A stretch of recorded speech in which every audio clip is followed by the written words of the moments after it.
ونعوذ بالله من شرور أنفسنا ومن سيئات أعمالنا من يهدي الله فلا مضل له ومن يضلله فلا هادي له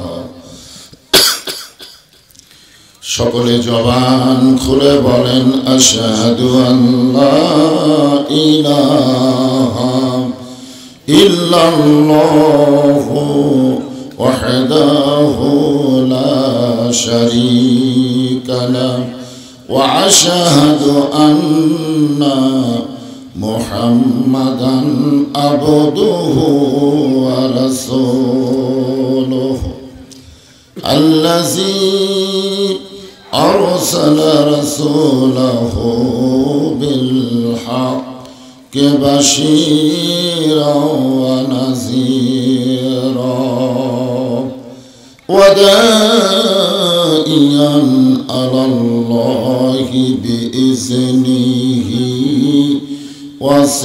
وسراجا منيرا فقد قال الله تعالى في كلامه المجيد الله من الشيطان الرجيم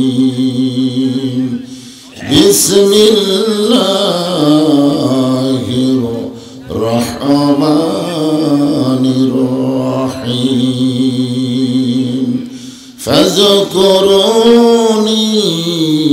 أذكركم واشكروا لي ولا تكفرون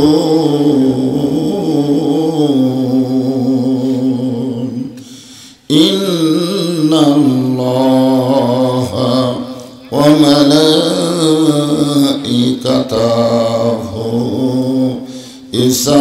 يصلون على النبي يا أيها الذين آمنوا صلوا عليه وسلموا تسليما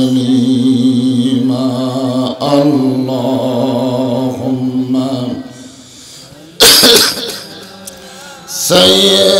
سيدنا مولانا محمد وعلى علي سيدنا شفيعنا طيبشي দুঃসাহসী মারলি পাথর নবীর গায়ে ওরে নিষ্ঠুর তায়েববাসী মারলে পাথর নবীর গায়ে তবু আমার দয়ার নবী তোদের জন্যে মুক্তি চাই সাল্লাল্লাহু আলা মুহাম্মদ জবান করে জোরে সরে সাল্লাল্লাহু ওয়া সাল্লাম সাল্লাল্লাহু আলা মুহাম্মদ সাল্লাল্লাহু মশরিকে হুব্বে মুহাম্মদ সকলে বলি সাল্লাল্লাহু আলাইহি ওয়াসাল্লাম मतलाए दीवानी माँ मतलाए खुर्शीद इश्क़ास सीनाए सो जानी माँ बलगल उला बिकमालिही कशफ़त दुजा बिजमालिही हसनत जमीओ खिसालिही सल्लो अलैहि व आलिहि अल्लाहुम्मा आमीन জান্নাতের বাগান থেকে জান্নাতি মানুষদেরকে নিয়ে আমি গুনাহগার তোমার রহমতের দরজায় দুখানা হাত তুলেছি আল্লাহ। হাসরের ময়দানে জাব্বার আর কাহার নামে রূপ নিয়া তুমি যখন বিচার শুরু করবে, তোমার সামনে দাঁড়ায়া সমস্ত নবীরা নাফসি নাফসি বলে কাঁদতে থাকবে। এমন কঠিন অবস্থা হাসরে হবে, সেদিন সমস্ত নবী তার উম্মতকে ভুলে যাবে, শুধু বলবে আল্লাহ আমার কি হবে, আমার কি হবে। একমাত্র দরদি নবী শাফাতের কান্ডারি ইয়া রব্বি হাবলি উম্মতি বলে সেজদায় পড়ে যাবে। সেই কঠিন মুসিবতের সময় আজকের এই মাহফিলকে ওসিলা করে আমাদের সবাইকে রাসূলের উম্মতের কাতারে আল্লাহ কবুল করে নিও। সুবহান রাব্বিকা রব্বিল ইজ্জাতি আম্মা ইয়াসিফুন ওয়া সালামুন আলাল মুরসালিন ওয়ালহামদুলিল্লাহি রাব্বিল আলামিন। লা ইলাহা ইল্লাল্লাহ লা ইলাহা ইল্লাল্লাহ লা ইলাহা ইল্লাল্লাহ লা ইলাহা ইল্লাল্লাহ লা ইলাহা ইল্লাল্লাহ। যার দিলে আছে আমার আল্লাহর ভয়, যার মনে আছে আল্লাহর ভয়, আল্লাহ আল্লাহ সব সময় যার দিলে আছে আমার আল্লাহর ভয়, যার মনে আছে আল্লাহর ভয়, আল্লাহ আল্লাহ সব সময়।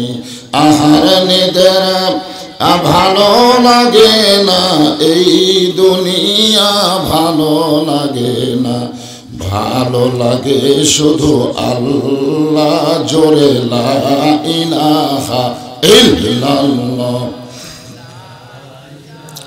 লা ইলাহা ইল্লাল্লাহ মুহাম্মাদুর রাসূলুল্লাহ সাল্লাল্লাহু আলাইহি ওয়াসাল্লাম। দেওড়া ইল্লিপাড়া কবরস্থান উন্নয়ন কল্পে আজকের এই তাফসীরুল কোরআন মাহফিল আল্লাহ তাআলা যিনাকে সম্মানিত সভাপতির আসনে কবুল করেছেন, তো ইজ্জুমান তাশা সম্মান দেওয়ার মালিককে। এতগুলো মানুষের মধ্য থেকে আল্লাহ যিনাকে সম্মানিত সভাপতির আসনে কবুল করেছেন, আমি আমার অন্তরের অন্তঃস্থল থেকে আজকের মাহফিলের সম্মানিত সভাপতিকে শুভেচ্ছা জ্ঞাপন করছি। সম্মানিত সহসভাপতি, প্রধান অতিথি, বিশেষ অতিথি, সম্মানিত সুধীজন, সম্মানিত ওলামায়ে কেরাম, আপনাদের মাঝে মাঝে যে সমস্ত আলেম ওলামা বসে আছেন, মঞ্চে আছেন, মাগরিবের নামাজের পর থেকে যেনারা কোরআন হাদিসের আলোকে অত্যন্ত গুরুত্বপূর্ণ আলোচনা করে আপনাদেরকে শোনালেন, আলেম সহ আজকের মাহফিলের বক্তাগণকে অন্তরের অন্তঃস্থল থেকে আমি শুভেচ্ছা জ্ঞাপন করছি। সম্মানিত আল্লাহর বান্দারা, আমার সামনে যেনারা বসে আছেন, যেনাদেরকে দেখার জন্য আল্লাহ অসংখ্য রহমতের ফেরেশতা নাজিল করেছেন, সুবহানাল্লাহ বলে। আপনারা কি ফেরেশতা দেখতে গেছেন? বরং ফেরেশতায় আপনাদেরকে দেখতে আইছে।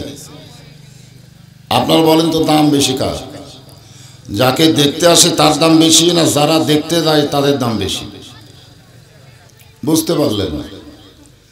যাকে দেখতে আসে তার দাম বেশি না যারা দেখবার যায় তাদের দাম বেশি?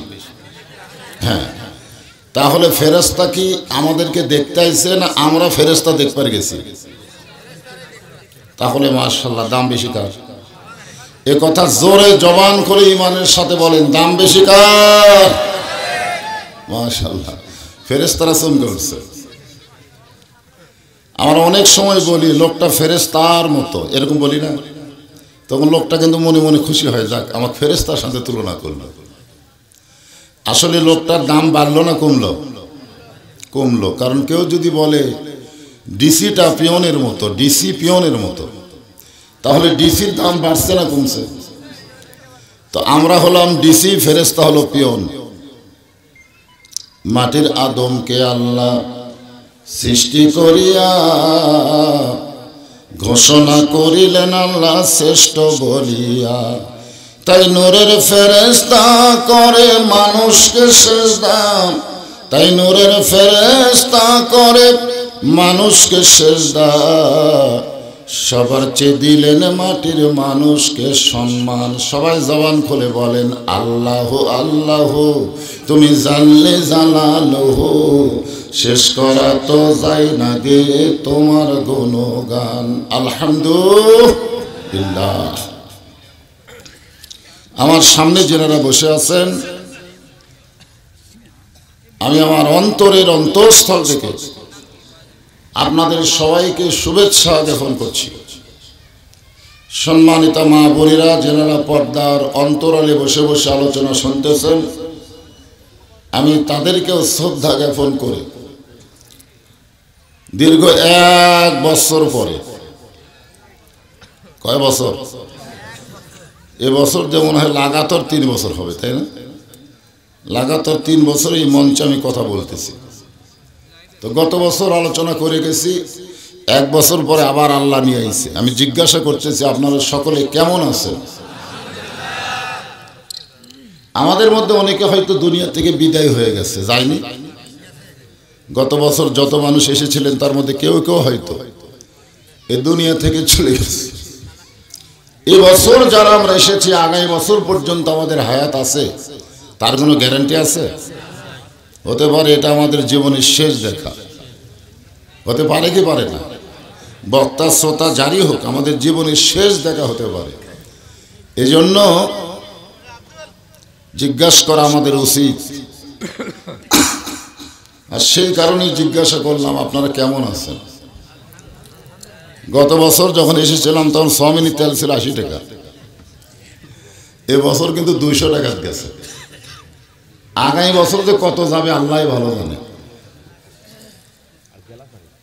জিনিসপত্রের দাম যখন বাড়ে, মানুষের ক্রয় ক্ষমতার বাইরে যখন চলে যায়, তখন মানুষ শারীরিক ভালো থাকতে পারে কিন্তু মানসিকভাবে ভালো থাকতে পারে না। এর আগেও আমি আপনাদের বোঝানোর জন্য বলেছিলাম ভালো থাকা কিন্তু 2 রকম। কয় রকম? একটা হলো শারীরিক ভালো থাকা, আর একটা হলো মানসিক ভালো থাকা। মানসিককে বলা হয় মারেফত, আর শারীরিক ভালো থাকা হলো শরীয়ত।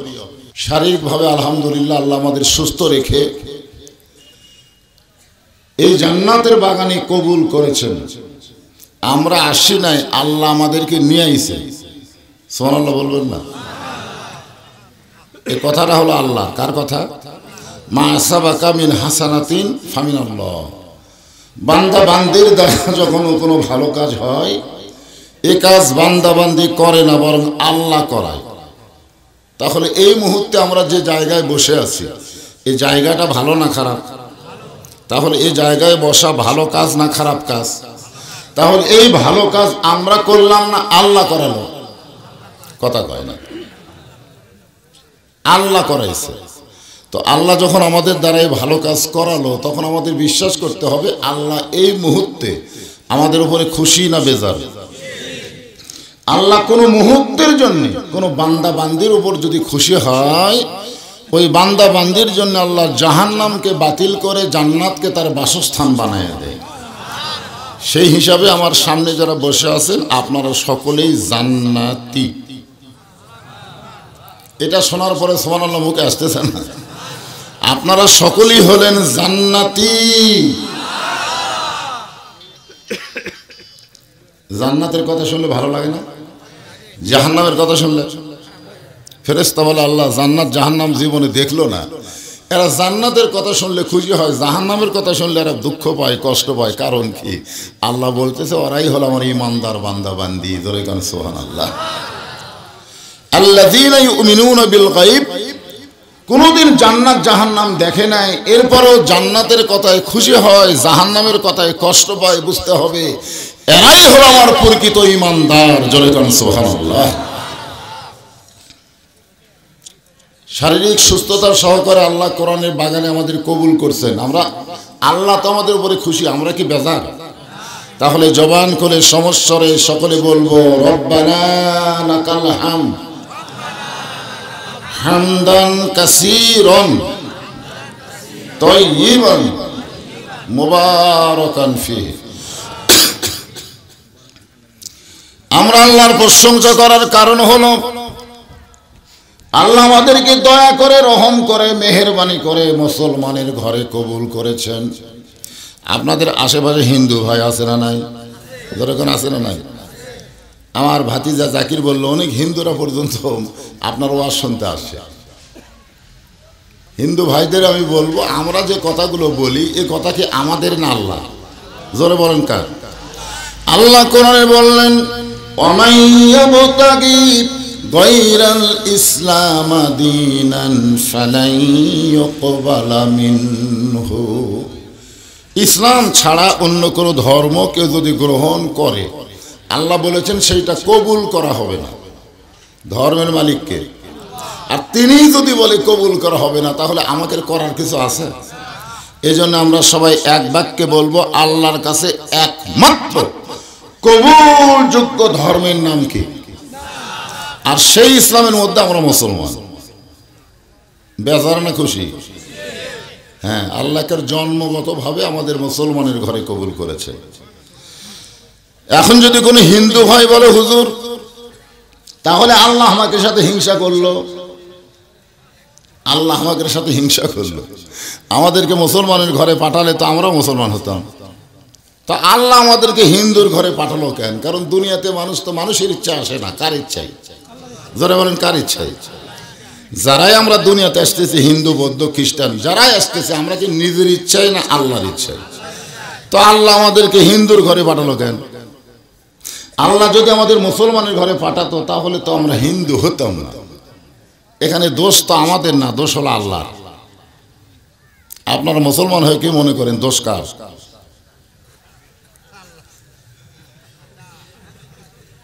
এখন চিন্তা পড়ে গেছে কি বলি। মাটির পুতুল বানায়া তুমি করি না বেহুশ, তুমি যেমনি নাচাও তেমনি নাচে পুতুলের দাও দোষ। তুমি সর্প হইয়া দংশন করো, ওজা হইয়া ঝাড়ো, তুমি চোরকে বলো চুরি করো, আবার পুলিশ হইয়া ধরো। আল্লাহ সমস্ত জাতের মানুষের জন্য একটা রাস্তা খুলে রাখছে, সুবহানাল্লাহ বলেন। সে রাস্তাটা হলো লা তামুতুন্না, তোমরা মৃত্যুবরণ করো না ইল্লা ওয়া আনতুম মুসলিমুন। এখন তোমরা জন্ম যেখানেই নাও অসুবিধা নেই, কিন্তু মরার সময় তোমাদেরকে কি হয়ে মরা লাগবে?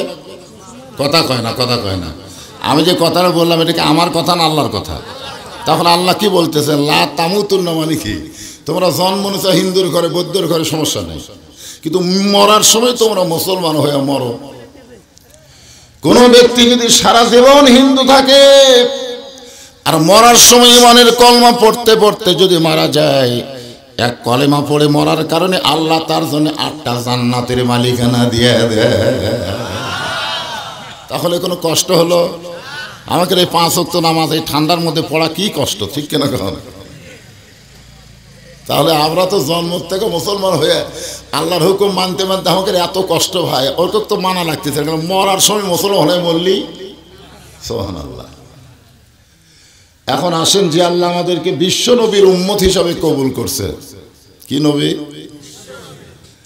নিদানে আখেরাতে তরাইতে পুলসিরাতে কান্ডারি হইয়া নবী পার করিবেন সেই তরণী।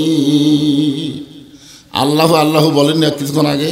এখন বলেন, নবী মোর পরশমণি, নবী মোর সোনার খনি, নবী নাম ভাবে যেজন সেই তো দোজাহানের ধনী। লা ইলাহা ইল্লাল্লাহ মুহাম্মাদুর, আগে যেটা বললাম সেটা হলো লা ইলাহা ইল্লাল্লাহ, আর এখন যেটা বললাম সেটা হলো মুহাম্মাদুর রাসূলুল্লাহ। আমরা যে কোরআন থেকে আলোচনা শুনব,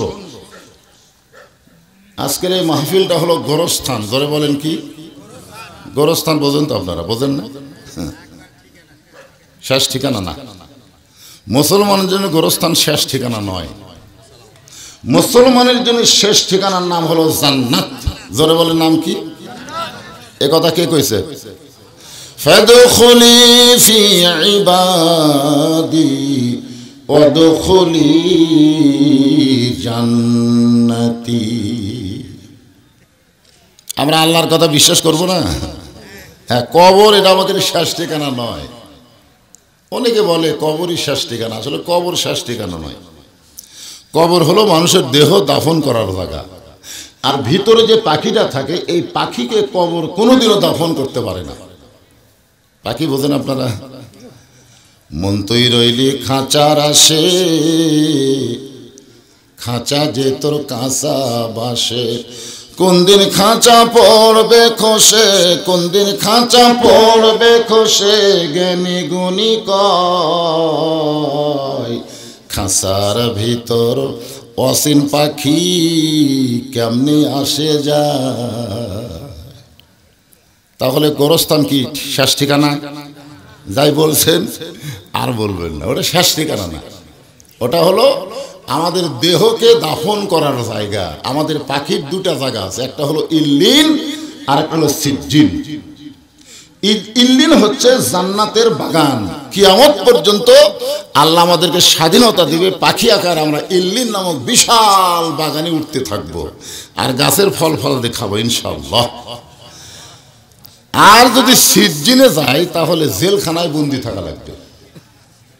এখন আমরা মুসলমান, আমাদের পাখি রুহুটা সিজ্জিনে যাক, এটাকে আমরা চাই? যখন চাই। গোরস্থানের মাহফিল এই জন্য একটা গজল দিয়ে শুরু করি, যে আয়াতে কারিমা তেলাওয়াত করছি, এর উপর তাফসীর হবে ইনশাআল্লাহ।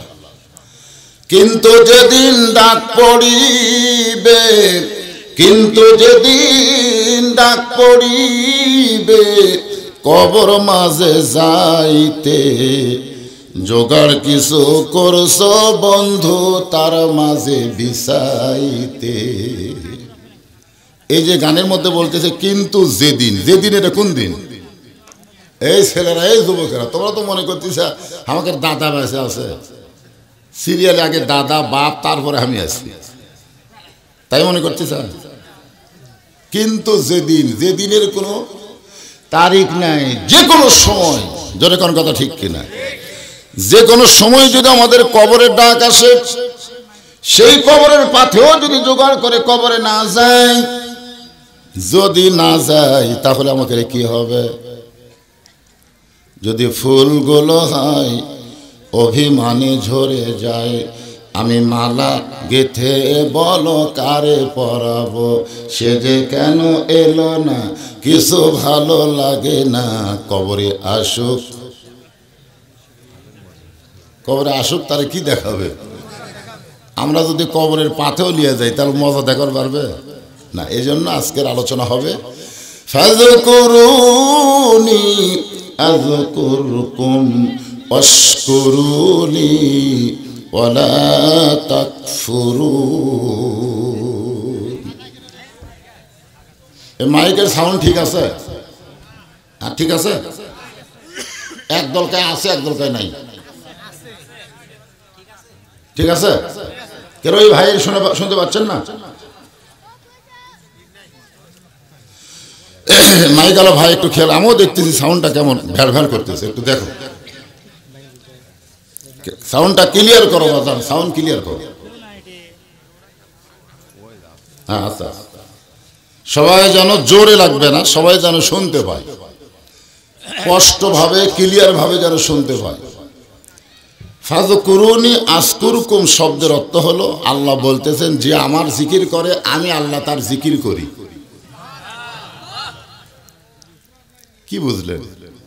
আমরা যদি বলি আল্লাহ আল্লাহ আল্লাহ আল্লাহ আল্লাহ আল্লাহ, আল্লাহ বলে বান্দা বান্দা বান্দা বান্দা বান্দা বান্দা। তবে হাদিস শরীফে আছে কোন ব্যক্তি যদি একবার আল্লাহ কয়, আল্লাহ তাকে 10 বার বান্দা বলে ডাক দেয়। জোরে বলেন সুবহানাল্লাহ।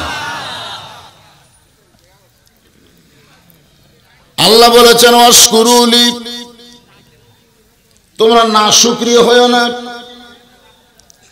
ওয়ালা তাকফুরুন, যারা আল্লাহর প্রশংসা করে না, জিকির করে না, তারা কাফের হয়। জোরে কোন কি হয়?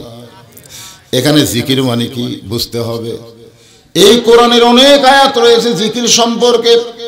এক জায়গায় আল্লাহ বললেন ইয়া আইয়ুহাল্লাযীনা আমানু উযকুরুল্লাহা যিকরান কাসীরান ওয়া সাব্বিহুহু বুকরাতাও ওয়া আসীলা। এখানে আল্লাহ বলতেছে যারা আমাকে বিশ্বাস স্থাপন করেছো তোমরা বেশি বেশি আমার জিকির করো। বেশি বেশি বেশি বেশি বুঝতেছেন? নামাজ বেশি বেশি পড়া যাবে না, নামাজ নিয়ম মতো পড়া লাগবে। সব সময় নামাজ পড়া যাবে না। রোজা বেশি বেশি করা যাবে না, রোজা সব সময় করা যাবে না। হজ বেশি বেশি করা যাবে না, হজও সব সময় করা যাবে না। যাকাত বেশি বেশি দেওয়া যাবে না, সব সময় যাকাত দেওয়া যাবে না। কিন্তু জিকির এইটা এমন একটা ইবাদত, এটা সব সময় করা যায়। এই জিকির পবিত্র অবস্থাও করা যায়, অপবিত্র অবস্থাও করা যায়, সব সময় জিকির। এখন জিকির মানে কি এটা বুঝতে হবে। যেই জিকিরটা সব সময় করা লাগবে, এই জিকিরটা হলো স্মরণ করা। সব সময় স্মরণ করতে হবে কাকে? আল্লাহকে। আল্লাহকে যদি আমরা সব সময় স্মরণ করি, আল্লাহ বান্দাকেও সব সময় স্মরণ করবে। আল্লাহর একজন মস্ত বড় পয়গম্বর ছিল, নাম হলো নূহ নবী। নাম শুনছেন আপনারা? নূহ নবী। উনি একটা নৌকা তৈরি করতেছেন, নৌকা। বর্তমানে বাংলাদেশে যে দল ক্ষমতায় আছে তারকে মার্কার নাম কি? আরো জোরে, জোরসে বলুন। জোর হলো না, আরো জোরে। অনেকে বলে আমি নাকি নৌকার বিরুদ্ধে ওয়াজ করি। আজকে নৌকা দিয়ে মিছিল দেওয়া শুরু করলো। এমন সময় একটা বুড়ি মানুষ রাস্তা দিয়ে আসতেছে। বুড়ি মানুষ, যেরকম কি মানুষ? বুড়ি মানুষ বলতেছে, বাবা নূহ, এই শুকনা জায়গায় নৌকা বানানোর কারণ কি? এই শুকনা জায়গায় নৌকা বানানোর কারণ কি? নূহ বলতেছে, বুড়িমা, বন্যা নামক একটা গজব আসবে, বন্যা নামক একটা গজব আসবে। এই গজবে গোটা পৃথিবী ধ্বংস হয়ে যাবে। এই নৌকার মধ্যে যারা উঠবে তারা ধ্বংস হবে। বর্তমানে নৌকার মধ্যে যারা আছে তাদের কোনো বিপদ, আর নৌকার বাহিরে যারা আছে ধরে কোন বিপদ আছে না?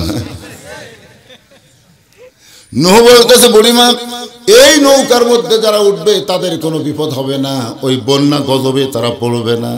বুড়ি বলতেছে, বাবা নূহ, দুনিয়ার সমস্ত মানুষ যদি নৌকায় উঠতে চায়, তোমার এই নৌকায় কি সব মানুষ ধরবে? এত ছোট একটা নৌকার মধ্যে দুনিয়ার সব মানুষ কি ধরবে নাকি? নূহ বললেন, বুড়িমা, এই নৌকায় চড়ার শর্ত হলো, তাও শেষ, স্যান করে গেলে স্যান দেওয়াই চলবে না। স্যান মানুষ কেন তোর গলা এত স্যান করে গেলে। আর আমার গলা তো আপনারা জানেন, আমার গলা হলো মোটা গলা। আমি চিল্লাচিল্লি করে ওয়াজও করতে পারি না। সাউন্ডটা মিষ্টি করে দাও, বাজার মিষ্টি করে দাও। তোমাকে এত টানাটানি আছে, দেখো কোনটা মিষ্টি হয় সেটা দাও। দেখতেছে না, খালি হারমোনির মতন টাইম দিছে, দাও মিষ্টি হবে সেটা দাও।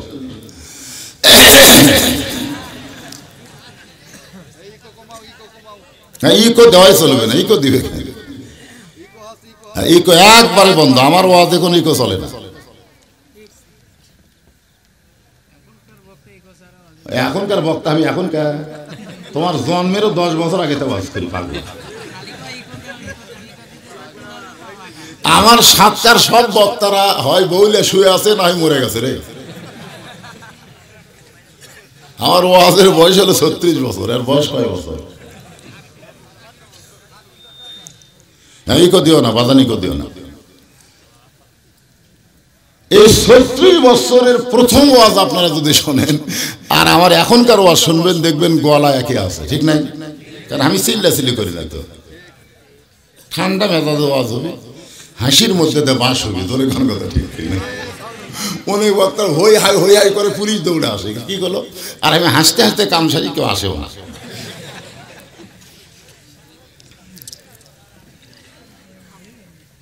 নূহ বললেন, বুড়িমা এই নৌকায় চড়ার শর্ত হলো ইমানদার বান্দা বান্দি যারা এই নৌকার ভিতরে জায়গা পাবে তারা। তাহলে এই নৌকায় কারা উঠবে? ইমানদার বান্দা বান্দি যারা এই নৌকার মধ্যে জায়গা পাবে তারা। সঙ্গে সঙ্গে বুড়ি বললেন, লা ইলাহা ইল্লাল্লাহু নূহ নবিয়ুল্লাহ। এই কলমা পড়তে আপনাদের আপত্তি আছে? তাহলে সবাই পড়েন, লা ইলাহা ইল্লাল্লাহু নূহ নবিয়ুল্লাহ। একটা খ্রিস্টানকে যদি বলেন যে লা ইলাহা ইল্লাল্লাহ মুহাম্মদ রাসূলুল্লাহ বলো, ওরা বলবে না। কিন্তু একটা মুসলমানকে যদি বলেন লা ইলাহা ইল্লাল্লাহ ঈসা রুহুল্লাহ, বলবে।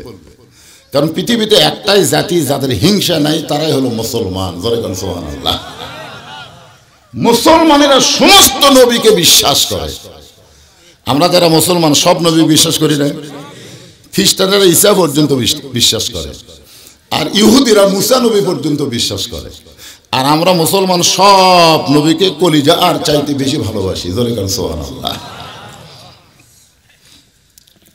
সঙ্গে সঙ্গে নূহ বললেন, বুড়িমা আপনার আর কোনো টেনশন নাই। বন্যা গজব যখন শুরু হবে তখন আমি আপনার হাত ধরে এই নৌকার মধ্যে উঠাইয়া নিব। সঙ্গে সঙ্গে বুড়ি বললেন, আলহামদুলিল্লাহ। নূহ বললেন, বুড়িমা বন্যা গজব শুরু হলে আমি আপনাকে হাত ধরে নৌকায় তুলব। বুড়িকে বলা লাগতো, বাবা নূহ তুমি খুব ভালো মানুষ বাবা।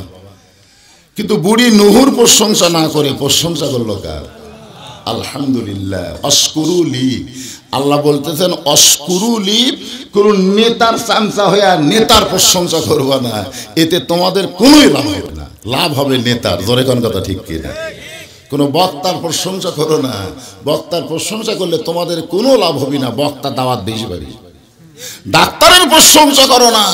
ডাক্তারের প্রশংসা করলে ডাক্তারের রোগী বেড়ে যাবে, কিন্তু তোমাদের কোনো লাভ হবে না।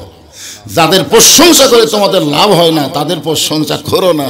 বরং এমন একজন আল্লাহর প্রশংসা করো যার প্রশংসা করলে আল্লাহর কোনো লাভ হবে না, বরং যারাই প্রশংসা করবে তাদের মিজানের পাল্লাটা আল্লাহ নেকি দিয়ে পরিপূর্ণ করে দিবে। তাহলে আমরা প্রশংসা করব কার? যাদেরকে আল্লাহ জবান দিয়েছে। জোরে বলেন তো, প্রশংসা করব কার? বন্যা গজব শুরু হয়ে গেল। এক চিল্লা, চিল্লা বোঝেন না? চিল্লা। এখন বিশ্ব ইজতেমা চলতেছে, বিশ্ব ইজতেমা। এক চিল্লা, দুই চিল্লা, তিন চিল্লা, এরকম চিল্লার কথা আছে না নাই? নূহ নবী এক চিল্লা নৌকার মধ্যে ছিল। গোটা পৃথিবী ডুবে গেল, এমনকি হিমালয় পর্বত পর্যন্ত ডুবে গেছে। পৃথিবীর সবচাইতে উঁচু পাহাড়ের নাম হলো হিমালয়। সেই পাহাড় ডুবে 40 দিন পানির তলে থাকলো। পানি যখন কমে গেল, এমন সময় নূহ নবীর ওই নৌকাটা জুদি পর্বতে ঠেক লাগলো। আল্লাহ ডাক দে বলে, নূহ খবর কি? নূহ বলতেছে, নৌকার মধ্যে যারা জীবিত আছে তারা, নৌকার বাহিরে যারা ধ্বংস হয়েছে তারা। আল্লাহ বলতেছে, নূহ খবর কি? নূহ বলতেছে, নৌকার ভিতরে যারা বিপদ মুক্ত তারা, আর নৌকার বাহিরে যারা ধ্বংস হয়েছে তারা।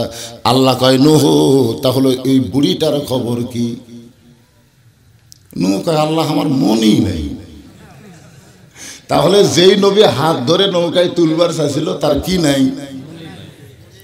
অনেকে বলে, হুজুর আমার কোনো টেনশন নাই, আমি পীর ধরছি, পীর।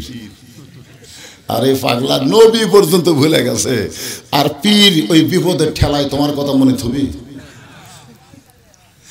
এই জন্য আজকের আলোচনা হলো ফাযকুরুনি আযকুরকুম ওয়াশকুরুলি ওয়ালা তাকফুরুন।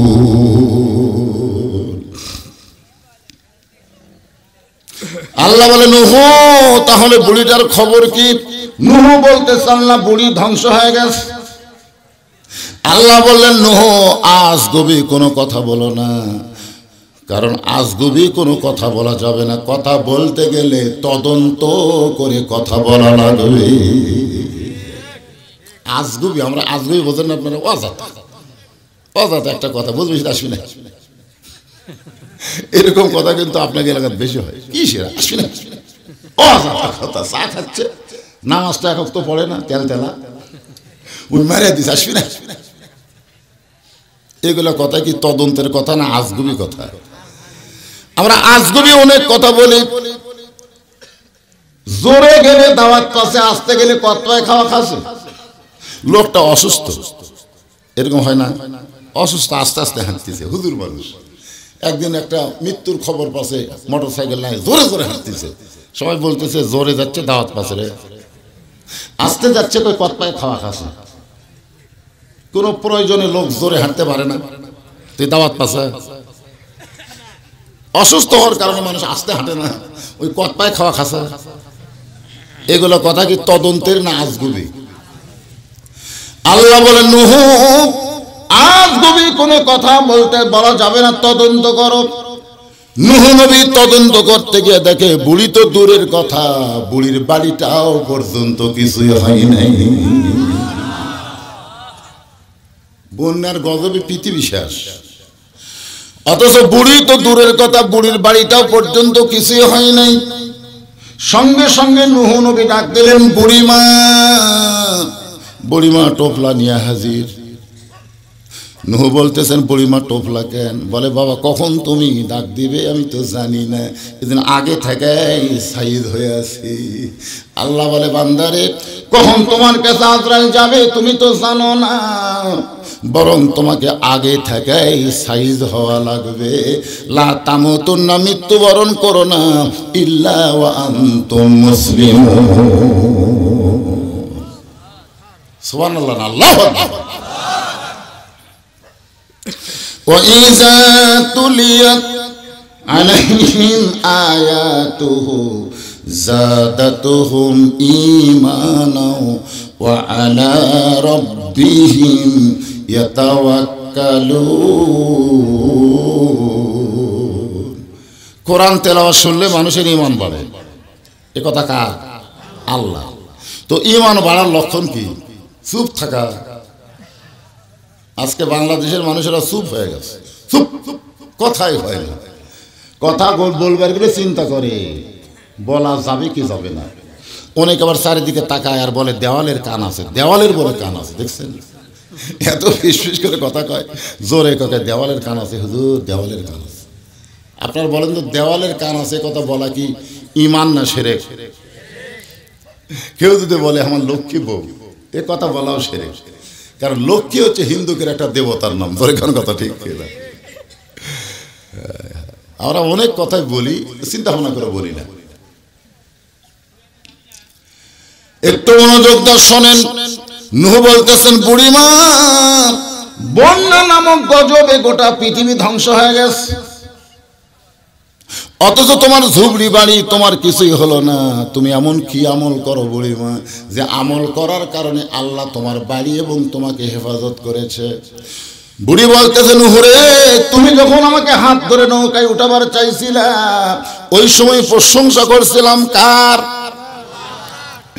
আমি জানি না নূহ দুনিয়ার সবাই সবাইকে ভুলতে পারে, কিন্তু একজন কোনোদিন কাউকে ভুলবে না, তিনি হলেন আমার আল্লাহ। এজন্য জিকির হবে কার?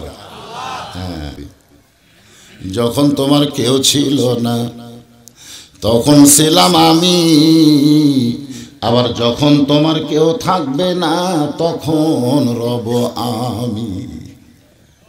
যখন আমাদের পেটের মধ্যে আমরা ছিলাম আমাদের খোঁজ কেউ নিছে? আল্লাহ কিভাবে পেটের মধ্যে বাঁচায় রাখবে, আমার আল্লাহ সেই বুদ্ধি করেছে। ধরে কারণ সুবহানাল্লাহ। আবার যখন আমরা কবরে যাব তখন কেউ আমাদের সঙ্গে থাকবে না, ওই কবরে আল্লাহই থাকবে আমাদের সঙ্গে। এই জন্য আল্লাহ বললেন ফাযকুরুনি আযকুরকুম ওয়াশকুরুলি ওয়ালা তাকফুরুন। এই আয়াতের মধ্যে জিকির মানে স্মরণ করা। জোরে কোন কি করা? এখন যে আয়াত পড়বো সে আয়াতটা আপনারা খেয়াল করে শুনবেন। ইন্না নাহনু নাযালনা যিকরা ওয়া ইন্না লাহু লাহাফিজুন।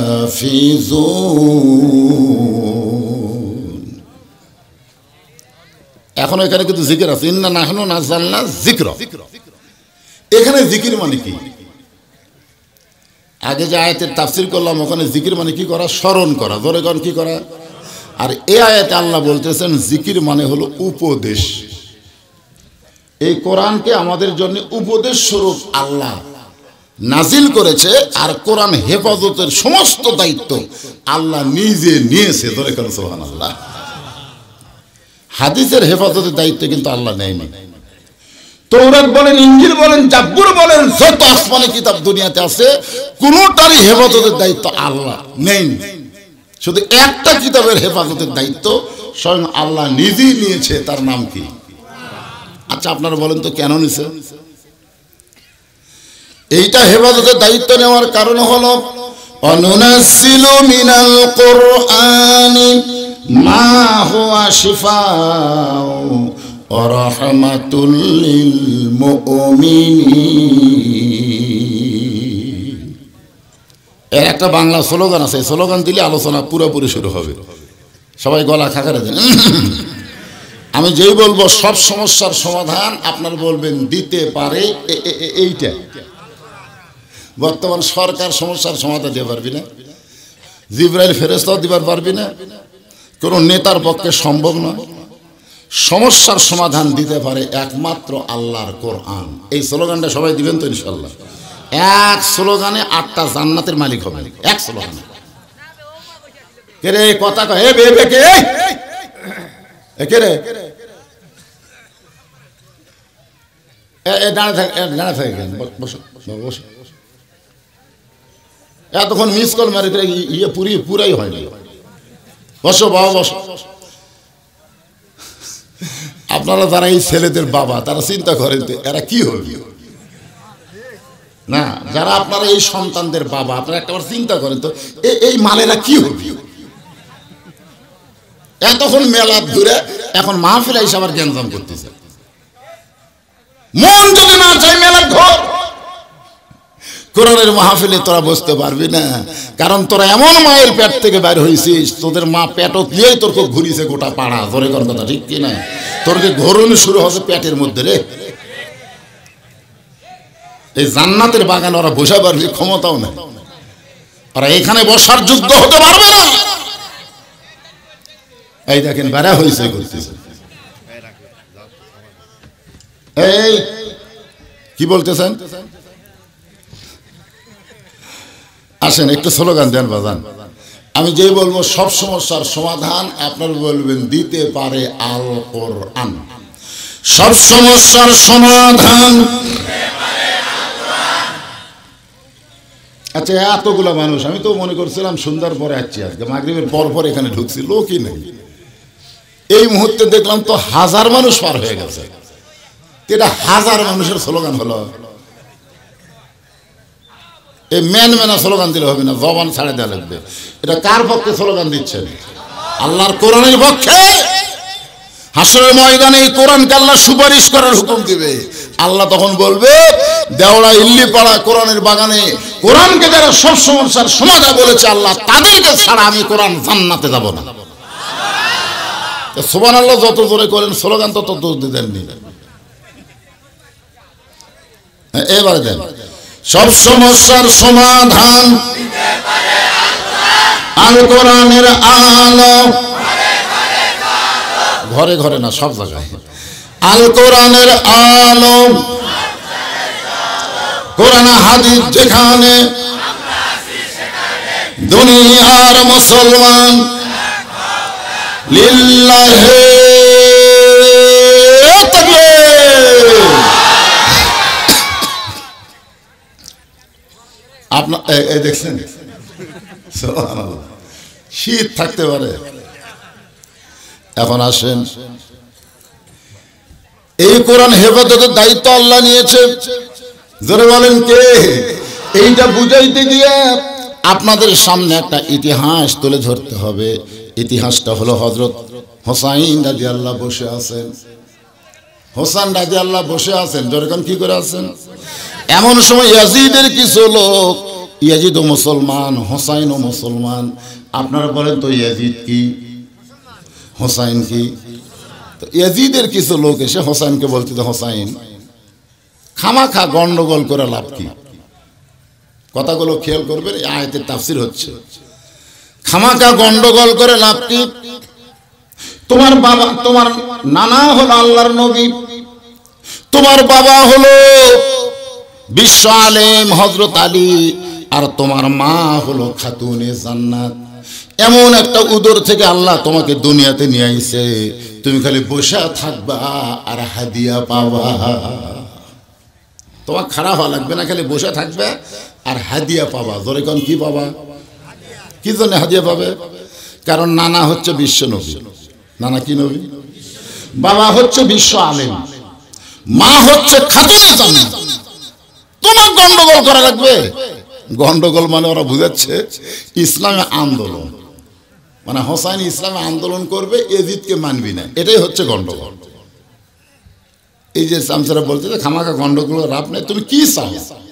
বাড়ি চাও, নারী চাও, টেকা চাও, না খাবার চাও? যা চাবে খালি ধইয়া তোমাকে দিয়ে দেবে। তুমি ৮ রশিদ দরবার হবে। তোর এখন কি রশিদ দরবার? আগের বাংলাদেশে একটা ৮ রশি আছে না নাই? দেখবেন হাজার হাজার গরু খেতে খেতে মানুষ ওটি লিয়ে যায়। পীর সাহেব আশা লাগে না, ওটি বসে থাকা খালি পায়। সঙ্গে সঙ্গে হোসাইন দাঁড়িয়ে গেলেন। সঙ্গে সঙ্গে হোসাইন দাঁড়িয়ে বললেন, রে ইয়াজিদের চামচারা, যারা এত সুন্দর কথা বলতেছে তাদেরকে হোসেন বললেন, রে ইয়াজিদের চামচারা, তোমরা যদি আল্লাহর বান্দা হতে তাহলে আমার নানাকে শুধু বিশ্ব নবী বলতা না, আমার নানাকে তোমরা বিশ্ব নেতা হিসাবে মেনে নিতে। কথাগুলো খেয়াল করবেন।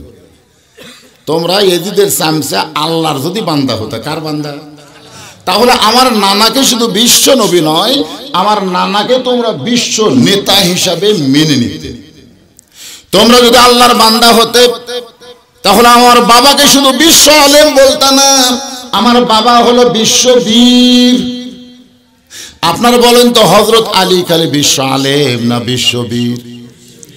তোমরা যদি আল্লাহর বান্দা হতে তাহলে আমার মাকে তোমরা খাতুনে জান্নাত বলতা না, শুধু বলতা না, আমার মাকে বলতে ফাতেমা তো জোহরা। তোমরা এমন মুসলমান, একটা বলো একটা বাদ দাও।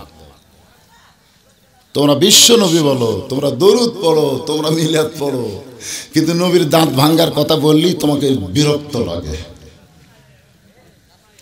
নবীর প্রতি দরুদ পড়ো, নবীর সালাম করো মসজিদের ভিতরে, কিন্তু নবীর সমাজ গড়ার কাজে তোমাদের দ্বন্দ্ব মনে বাজে।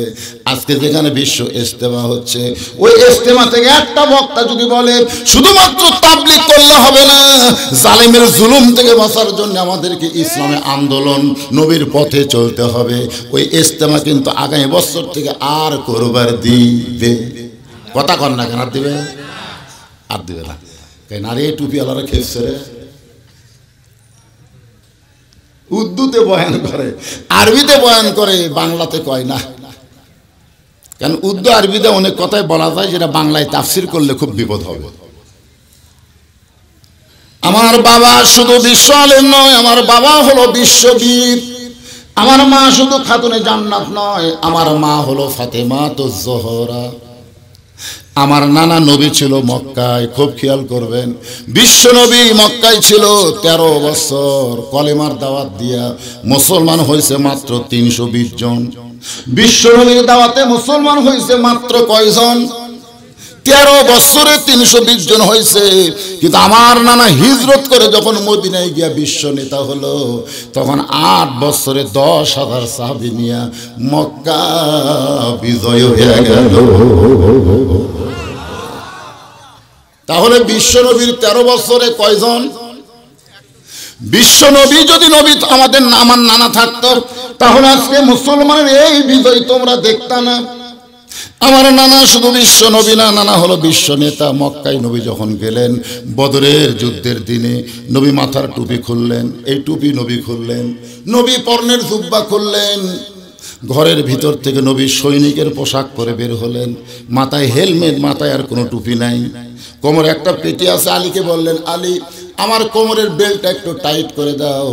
আলী যখন নবীর কোমরের পেটি টাইট করতেছেন, এমন সময় আবু বকর বলে, রাসূলুল্লাহ আপনি আল্লাহর নবী, আপনার কোমরের পেটি টাইট কেন করতেছে? আল্লাহ রাসূল বলেন, আবু বকর আমি আল্লাহর নবী, এটাও যেমন ঠিক আজকে বদরের যুদ্ধে আমি নবী নয়, আমি হব সেনাপতি। কি বুঝলেন? সবসময় টিভির মধ্যে থাকলে হবে? সবসময় দোয়া থাকলে হবে? দোয়া।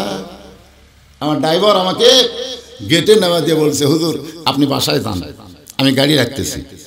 আমি কেবল গেট খুলে বাসায় ঢুকছি, ভাই 4টা কুত্তা আমাকে ধরছে, আমাকে ধরছে। আমি দোয়া ইউনুস পড়তেছি, কুত্তা লড়ে না। আমি আয়াতুল কুরসি পড়ি, কুত্তা সরে না। ইন্নাহুম ইয়াকিদুনা কায়দা ওয়া আকিদু কায়দা, কুত্তা খেদানোর আয়াত পড়ছি, তাও কুত্তা আমার মনে কাপড় কামড়ে দিবি। তখন আমার ইমান আমাকে বলতেছে, মাওলানা তোমার মুখত দোয়া আছে কিন্তু হাতত লাঠি নেই। লাঠি না থাকলে দোয়া লাগতো না। একটা কুত্তার পাঁচাত বাড়ি মারলে বাকি 3টা এমনি দৌড় মারতো। আল্লাহ রাসূল মক্কায় নবী হয়ে খালি দোয়া করছে, তাইফে পাথর খেয়েও দোয়া করছে আল্লাহ।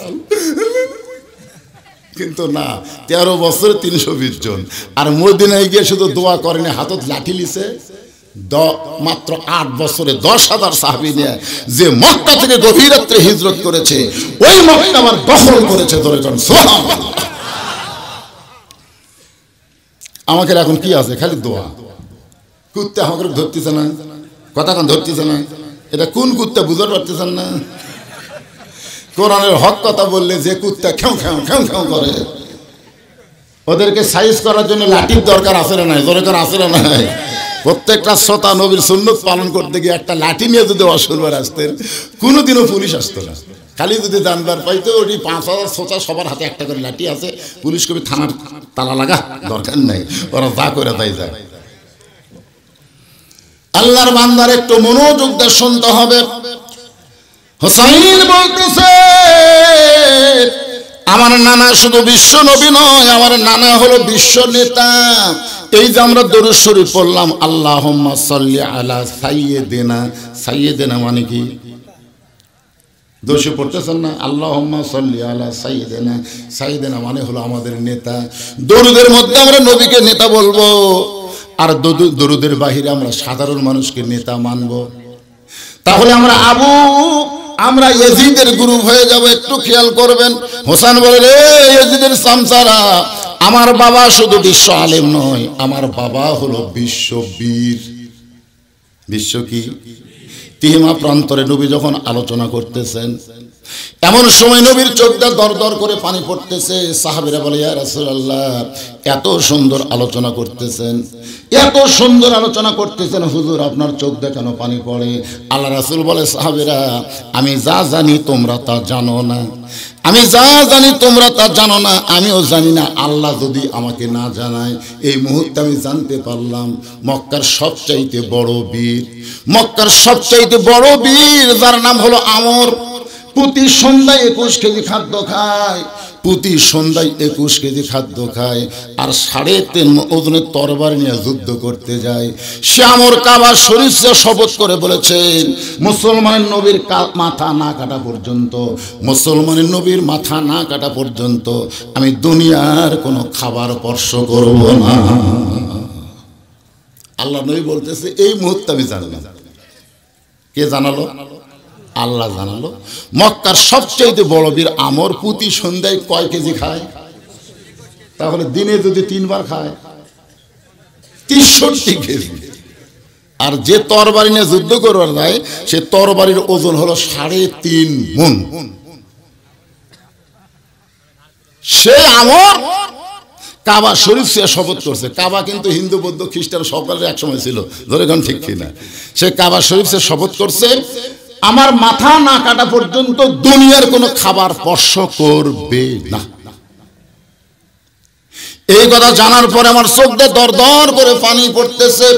ওসমান গনি বলে ইয়া রাসূলুল্লাহ, তাহলে আপনি দোয়া করেন, আপনি দোয়া করেন, আমরা আমিন আমিন করব। হুজুর আপনি দোয়া করেন আল্লাহ যেন আমরের হাত পাও অবশ করে দেয়। আমরের হাত পাও কি, আমরা যখন বিচারপতির কাছে বিচার পাই না তখন আমরা চোখের পানি নিয়ে কি বলি, তোর বিচার আল্লাহ করবি। ধরে কোন কথা ঠিক কি না? আমরা এমন পর্যায়ে চলে গেছি, আমরা এমন এক জায়গায় চলে গেছি ভাইজান, যে জায়গায় যাওয়ার কারণে আমাদের সাহস হারে গেছে। আমরা আল্লাহর উপর বিচার দিয়ে কাঁদতে কাঁদতে চলে আসতেছি। নবী দুই হাত তুলে দোয়া করবেন আমরের হাত পাও যেন আল্লাহ অবশ করে দেয়। নবী হাত তুলছেন, সাহাবীরাও তুলছেন। নবী দোয়ার মধ্যে বলতেছে আল্লাহ আমরের হাত পাও অবশ। এ কথা বলতেই ফেরেশতা জিবরাইল এসে নবীর সামনে হাজির। ইয়া আইয়ুহান নাবিয়্যু হারজিল মুমিনিনা আলাল কিতাল। ওগো নবী, যেই দুই হাত তুলে দোয়া করতেছেন, এই দুইটা হাত খালি দোয়ার হাত না, এই দুইটা হাত হলো অস্ত্র ধরার হাত। সুবহানাল্লাহ কোন না কেন? হারজিল মুমিনিন, হারজিল মুমিনিন যারা আপনার সাথে দোয়া শরীর আমিন আমিন করতেছে, এদেরকে আপনি আর্মি বানান, আর্মি বানান। মুয়াজ্জিন বলতেছে হুজুর আমাকে এই দেওয়ারা ইল্লি পাড়ায় জেহারে চুরি শুরু হচ্ছে, এশার নামাজের পর একটা ভালো দোয়া করবেন, চোরের হাত থেকে আল্লাহ যেন গ্রাম হেফাজত করে। 3 বার সূরা ইখলাস 11 বার দুরূদ পড়ে ইমাম সাহেব দোয়া করতেছে, আল্লাহ আল্লাহ চোরের হাত থেকে এই দেওয়ারা ইল্লি পাড়াকে হেফাজত করো আল্লাহ। চোর জানলার বাহির থেকে বলতেছে আমিন আমিন। আজকে বিশ্ব ইস্তেমায় সুদারু ঘুষারু মদারু সামারু ব্যাংক লুটকারি সব যায় আমিন আমিন করতেছে।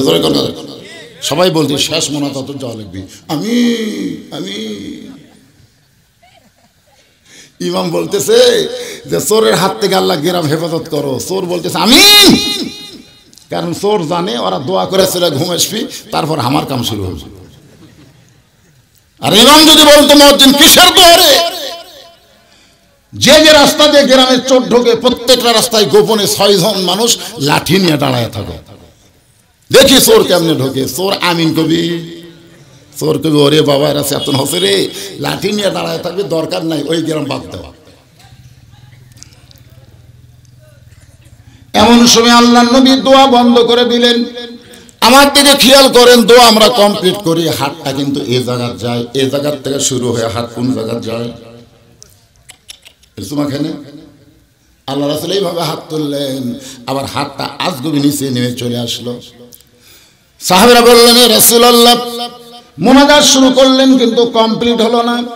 আল্লাহ রাসূল বললেন তোমাদের মধ্যে এমন কি কেউ আছো যে মহাবীর আমর আমি নবীর কাছে আসার আগে তার সামনে তোমরা দাঁড়াতে পারবা, এমন কেউ কি তোমাদের মধ্যে আছো? প্রত্যেকটা সাহাবী মাথা নিচু করে চিন্তা করতেছে। প্রতি সন্ধ্যায় 21 কেজি খায়, 13.5 তরবারি যুদ্ধ যায়, এমন বীরের সামনে কে দাঁড়াবে? সবাই যখন এমন চিন্তা করতেছে, মাত্র 9 কেউ বলেছে 11 বছর বয়সে কিশোর আলী, ছোট্ট একটা আলী পিছন দিক থেকে দাঁড়িয়ে বলতেছে ইয়া রাসূলুল্লাহ, আমি আলী আমরের সামনে দাঁড়াবার চাই।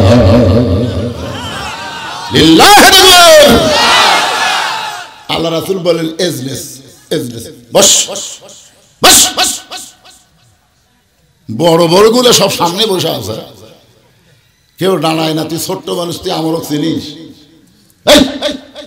তুই যে বলতেছিস আমি আলী আমরের সামনে দাঁড়াবার চাই, তুই আমরক চিনিস?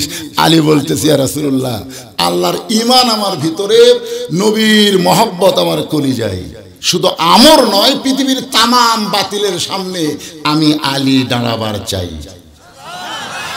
সঙ্গে সঙ্গে আল্লাহ নাজিল করলেন কুল জাল হক ওয়া যাহাকাল বাতিল ইন্নাল বাতিলা কানা যাহুকা। বাতিলের সামনে দাঁড়াবার গেলে শক্তি লাগে না, ঈমান লাগে। জোরে কার কি লাগে? কথা বল না কেন, কি লাগে? একটা লুলা পঙ্গু মানুষ ঘরের মধ্যে চেতন আছে, লুলা পঙ্গু মানুষ ঘরের মধ্যে কি আছে? চেতন আছে। আর আমার মতন জুয়ান তাগড়া একটা চোর চুরি করবার গেছে, ঘুম কিন্তু আসেনি, চেতন আছে, চেতন। চোর কেবল দরজাত হাত দিছে, হাতও লুলে পাও লুলে, কিন্তু আর মুখ ঠিক আছে। কি ঠিক আছে? চোর মারছে দৌড়। তো ইমানদারের অস্ত্র থাকা লাগবে না, এই কে রে শব্দটা চেতন থাকা বলার দরকার আছে না? নাই দরকার আছে, কিন্তু আমরা তো ঘুমাচ্ছি ভাই। ইমানের দাবি যদি কোরবানি হয়, সেই দাবি ঘরে বসে থাকা নয়।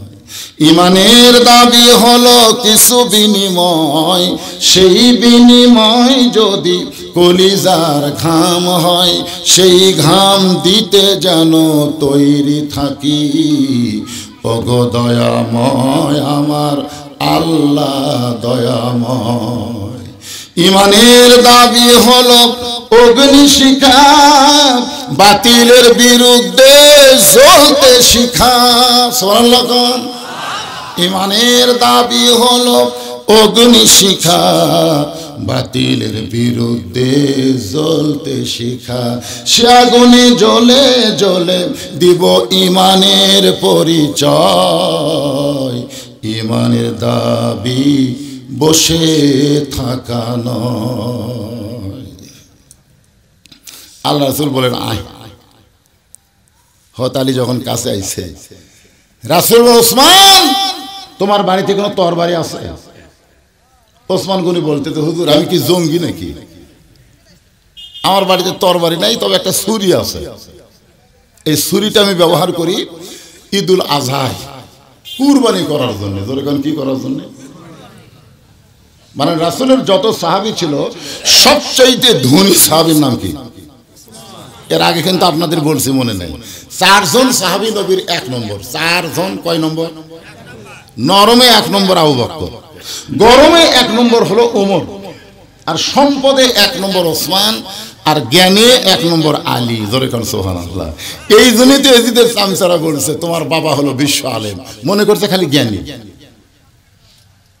হোসেন কি বলতেছে, আমার বাবা শুধু বিশ্ব আলেম নয়, আমার বাবা হলো বিশ্ব বীর। ওসমান গনি এক দৌড়ে বাড়িতে গেলেন, একটা তরবারি নিয়ে আসলেন, ছুরি নিয়ে আসলেন। সেই ছুরিটা মাত্র 27 ইঞ্চি। ধরে কোন কয় ইঞ্চি? একটা উট জব করা, দুম্বা জব করা কত বড় লাগে কোন? 27 ইঞ্চি একটা ছুরি আল্লাহর নবী হযরত আলীর হাতে তুলে দেবেন। আলী রে, আমরের তরবারি হলো 3.5 মণ, আর তোমার ছুরি হলো 27 ইঞ্চি। বড় জোর হবে 1 কেজি। জোরে কোন কয় কেজি? তবে আমি তোমাকে ছুরির মোকাবেলায় ছুরি তুলে দিলাম। সুবহানাল্লাহ কর না কেন? রাসূল কি তসবিহ জায়নামাজ দিছে? যা আলী যা, আমর আসতেছে, আমরের সামনে জায়নামাজ বিছায় খালি তসবিহ টিপি আল্লাহ আল্লাহ আল্লাহ আল্লাহ। এখনকার বাংলাদেশে অনেকে মনে করতেছে তসবিহ দিয়ে টুপি দিয়ে অন্যায়ের মোকাবেলা করব, এটা কখনোই সম্ভব নয়, যার প্রমাণ হলো আমাদের নবী। ধরে কোন সুবহানাল্লাহ।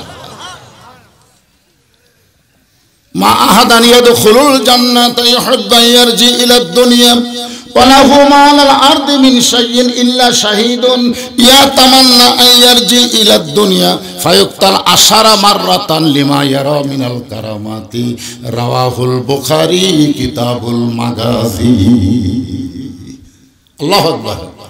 কোরআনের পরে সবচাইতে দামি কিতাবের নাম হলো বুখারী, আর সেই বুখারীর মাগাজি অধ্যায়ে এই ঘটনা। কথাটা খেয়াল করবেন। হযরত আলী 27 ইঞ্চি তরবারি নিয়ে দৌড় মারতেছে। নবী ডাক দেবেন, আলী রে, তোমারে আমরের সামনে দাঁড়াবার কইছি, দৌড় মারো কেন?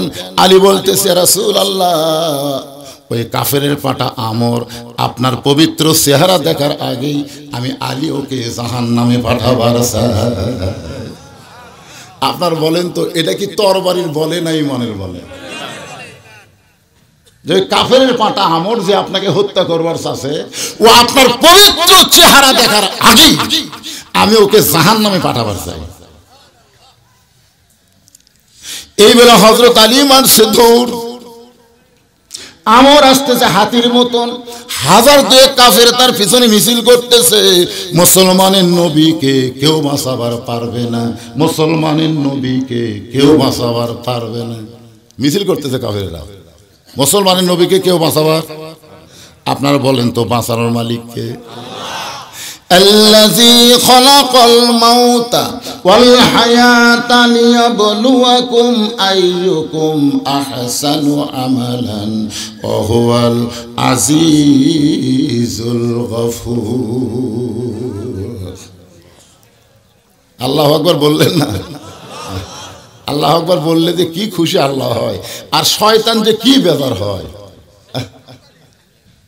আপনি যখন আল্লাহু আকবার কবেন খুশি কে? বেজার কে? আর আল্লাহু আকবার না বললে বেজার কে? খুশি কে? আপনারা কাক খুশি করে বেড়াচ্ছেন? যত জোরে আল্লাহু আকবার বলবেন, রাসূল বলেছে শয়তান তত জোরে দৌড় মারবে। আল্লাহু আকবার পাওয়ার যদি একটু বেশি হয়, দৌড়াতে গিয়ে শয়তানের পাছা দিয়ে বাতাস মারাবি। বাতাস বোঝেন?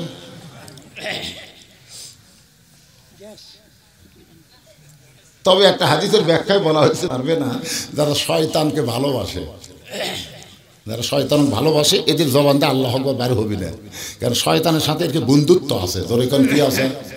তা আপনার কি শয়তানের সাথে বন্ধুত্ব করছেন? আল্লাহ কোরআনে বলেন ইন্নাশ শাইতানা লাকুম আদুউন ফাত্তাখিযুহু আদুওয়ান, শয়তান তোমাদের শত্রু, তোমরাও শয়তানকে শত্রু হিসাবে গ্রহণ করো, আমরা শয়তানকে বন্ধু হিসাবে গ্রহণ করব। এটা কোন শয়তান? মারাত্মক ওয়াজ। এখন এই শয়তানের কথা যদি আমি বলি ভাই, আগামীতে তালাশে আর হামাক ওয়াজ করবার দিবি। এই জন্য হেকমতের সাথে কিছু ওয়াজ বাদ দিয়ে করা লাগে, বোঝেন না? তবে সূরা নাসের যদি আপনার পড়েন, সূরা নাস আপনার পড়েন না? মিনাল জিন্নাতি ওয়ান নাস, শয়তান খালি জিনের বাচ্চা না, মানুষের বাচ্চারাও শয়তান, আল্লাহ কোরআনে বলছে। একটু মনোযোগ দিয়ে শোনেন। সমস্ত কাফেররা মিছিল করতেছে আর আমর হাতির মতন হাঁটতেছে। কাফেরদের মিছিল হলো মুসলমানের নবীকে কেউ বাঁচাবার পারবে না। এমন সময় হযরত আলী আমরের সামনে দাঁড়িয়ে গেছে। আমর হযরত আলীর দিকে তাকায় বলে, তোর কি বাপ মা নেই? এই তোর কি বাপ মা নাই? তোরে কে পাঠাইলো আমার সামনে? আমার দিকে তাকায় দেখ আমি কে। সঙ্গে সঙ্গে হযরত আলী আসমানের দিকে তাকাইছে। জোরে কোন কোন দিকে? দুনিয়া দেখার টাইম নাই তো? টাইম আছে? দুনিয়া দেখার টাইম আছে? কে? আর আমরা কি দেখি? আল্লাহ কয় বক্তা কি দেখিস রে? বক্তা কয় দেখতেছি পুলিশ আছে কেনা, র্যাব আছে কেনা, এলে দেখতেছি। আল্লাহ কয় বক্তা পুলিশ র্যাব তো ধরতে পারে, তার আগে আজরাইলও ধরবার পারে। ধরে কোন কথা ঠিক কিনা? আমার কাউসারি ভাই মাঝে মধ্যে আমাকে বলতো, হুজুর অনেকগুলো কেস আছে, কখন জানি পুলিশ ধরবার আসে। পুলিশের চিন্তায় টেনশনে আমি বাড়ি ঠিক মতো থাকতে পারি না, অথচ কাউসারি ভাইকে পুলিশ ধরেনি, আজরাইল ধরছে। ধরে কোন কথা ঠিক কিনা? কাউসারির নাম আপনারা জানেন না? রেজাল্ট করুন কাউসারি। এর ওয়াজ করবার গেছিল বেলকুচি, ওয়াজ করতে করতে আজরাইল ধরছে।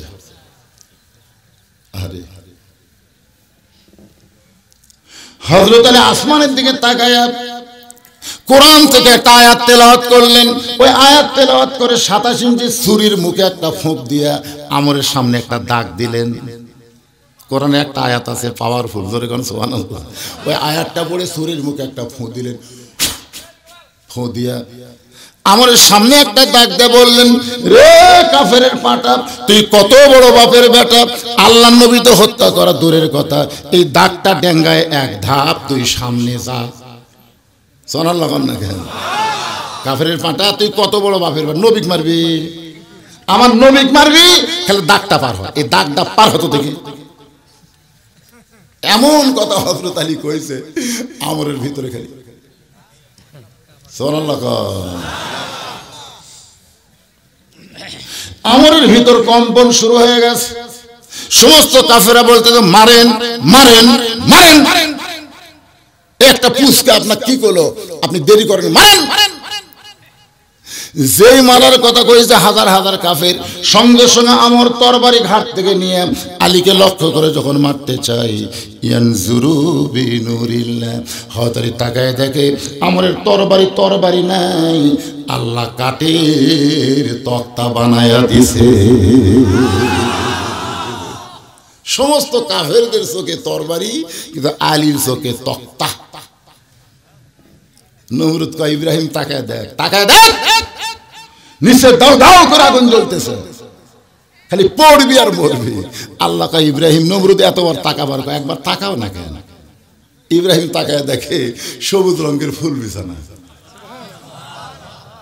ফেরাউন কয়, তাকায় দেখ, মুসা তাকায় দেখ, সামনে সাগর, দেখ সাগর কোন দিকে পলাবি। আল্লাহ কয়, মুসা, ফেরাউন যখন তাকাবার কয়, তাকাও না কেন? মুসা তাকায় দেখে 12টা রাস্তা, তার মধ্যে 2টা বিশ্ব রোড। তোরে কোন সুবহান। এরই নাম হলো ইয়ানজুরু বিনুরিল্লাহ। এই 2 চোখ দেখলে হবে না বাজান, 2 চোখ দেখলে বাড়ি ভালো লাগবে, আর অন্তরের চক্ষু দিয়ে দেখেন কবর ভালো লাগবে। 5 তলা বাড়ি বানাইতে, হুজুর দোয়া করবেন, এটা আমারই বাসা, হুজুর এটা আমারই বাসা।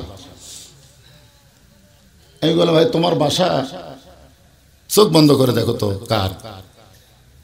যেই চোখ বন্ধ করছে, এই 2 চোখ যখনই বন্ধ করছে, তখন ওর কানে কানে বলতেছি, এই দুনিয়ার বাড়ি ঘর একদিন হইয়া যাবে পর, যাইতে হবে অন্ধকার কবর। যেই কবরের কথা বলতেছি, সঙ্গে সঙ্গে দেখি ওর চোখের পাতা ভিজা পানি আসতেছে। আমি কইলাম, চোখটা খুলে বল এখন বাসাটা কর। বলে, হুজুর এপারে হলো বসত বাড়ি, ওই পারে হলো বাসা। তাহলে দেখা লাগবে, খুব খেয়াল করবেন। আল্লাহ রাসূল বলেছেন, ইত্তাকু ফিরাসাতাল মুমিনিনা ফাইন্নাহু ইয়ানজুরু বিনুরিল্লাহ। ধরে কোন সুবহানাল্লাহ। এখন আপনারা বলেন, তরবারি যদি কাঠের তক্তা দেখে, তার অন্তরে কোনো ভয় ডর আছে নাকি? নিজের দিকে তাকায় দেখে 27 ইঞ্চি তরবারি, আর আমরের তরবারির দিকে তাকায় দেখে তক্তা আর তরবারি। এক লাভ দেয় ওই কাঠের তক্তার উপর উঠছে। সুবহানাল্লাহ। হাইজাম আলী, হাইজাম খুব ভালো করতেন। হাইজাম এক লাভ দেয় তক্তার উপরে উঠে বিসমিল্লাহ কইয়া আমরের ঘাড়ে 27 ইঞ্চি তরবারি খালি ঠেকা আছে, খালি এরকম ঠেকা আছে, সঙ্গে সঙ্গে দেহ থেকে মস্তক বিচ্ছিন্ন হয়ে গেছে। যে বিচ্ছিন্ন হয়েছে, 2000 কাফের যারা ছিল মারছে দৌড়। আপনারা কি মনে করতেছেন ওরকে পাওয়ার নাই? তো পাওয়ার আছে আমাকে, জোরে কোন কথা ঠিক কিনা? কিন্তু আমরা সামনে যাবার পারতেছি না। আমরা বাতিলের সঙ্গে আপোষ করে বাঁচবার চাই, কিন্তু একজন ইমানদার মরে যাবে, বাতিলের সঙ্গে এক মুহূর্তের জন্য আপোষ করতে পারবে? আল্লাহ নবী দৌড়ে এসে আলীকে বুকের মধ্যে নিয়ে বলে, আলী রে, তুই শুধু আলী না, আজ থেকে তোর ডিগ্রি হলো আসাদুল্লাহিল গালিব। আলী, তুই শুধু আলী না, আজ থেকে তুই হলো আল্লাহর সিংহ। আলী বলতে, হুজুর আমি মারিনি, হুজুর বিশ্বাস করেন আমি কিন্তু মারিনি, আমি বলি ঠিক আছে। আল্লাহ রাসূল বলেন, চুপ চুপ চুপ, খবরদার, এ আমার কানত দিছে, এই কথা জানার কারো কানত দিও না। সৌলি কিন্তু দেখছে তুমি মারছে। আলী কয়, না হুজুর মারিনি, আল্লাহ শপথ করে বলতেছি আমি খালি ঠিক আছে। সুবহানাল্লাহ। তাহলে মারলো কে? কথা কয় না, মারলো কে? আলী মারছে। আমাদের কাম কি মারা? আমাকে একজন বলে, হুজুর শেখ মুজিবুর রহমানকে হত্যা করছে, জিয়া রহমানকে হত্যা করছে, আর জিল্লুর রহমান মরছে। খুব খেয়াল করবেন, আমি আজ পর্যন্ত বাংলাদেশের কোনো মানুষকে বলতে শুনিনি শেখ মুজিবুর রহমান মরছে, এটা কেউ কয় না, মারছে। জিয়া রহমান মারছে, জিল্লুর রহমান মরছে। এখন আপনারা বলেন তো, কোরআনুল হাকিমের অর্থে কি বলা যাবে? মারা আর মরা, এর মধ্যে তফাৎ কি? অথচ আল্লাহ কোরআনে ডাইরেক্ট বলতেছেন, খালাকাল মাউতা ওয়াল হায়াতা, আমি মারি আমি বাঁচাই। জোরে বলেন সুবহানাল্লাহ। দোষ কিন্তু আল্লাহর হয় না। 40 বছর পরে এদের ফাঁসি হয়। জোরে কোন কথা ঠিক কিনা? হয় কি হয় না? একটু মনোযোগ দিয়ে কথাগুলো শুনবেন। আল্লাহ নবী বলেন চুপ, আজকে না একদিন তোমাকে বলবো কে মারছে। ওই যে চুপ হয়ে গেল হযরত আলী। আর যে আয়াতে কারিমা পড়ে শরীর আগায় ফুঁক দিছে, আমি একটা ওয়াজও বাদ দিব না। এবার হাসান বলতেছে, রে এদের সামসারা, আমার মা শুধু খাতুনে জান্নাত নয়, আমার মা হলো ফাতেমা যোহরা। জোরে কোন সুবহানাল্লাহ। ইন্না নাহনু নাযালনা যিকরা ওয়া ইন্না লাহু লাহাফিজুন। হাসান বলতেছে, আমার মা শুধু খাতুনে জান্নাত নয়। এ মনোযোগ দিয়ে শোনেন, আমার মা কি? জোহরা। এই জোহরা কি? বড় পীর আব্দুল কাদের জিলানীর নাম শুনছেন? শুনছেন? উনি একদিন জান্নাতুল বাকি জিয়ারত করতেছেন। ওই রাসূলের রওজার পাশে সবচেয়ে বড় গোরস্থান, এর নাম হলো জান্নাতুল বাকি। তো জিয়ারত করতেছেন, পিছনের কতগুলো মুরিদ বলতেছে, হুজুর আপনি চোখ বন্ধ করলে দুনিয়ার খবর বলতে পারেন। আপনি একটু চোখ বন্ধ করে দেখেন তো, এই জান্নাতুল বাকির কোন জায়গায় ফাতেমার কবর?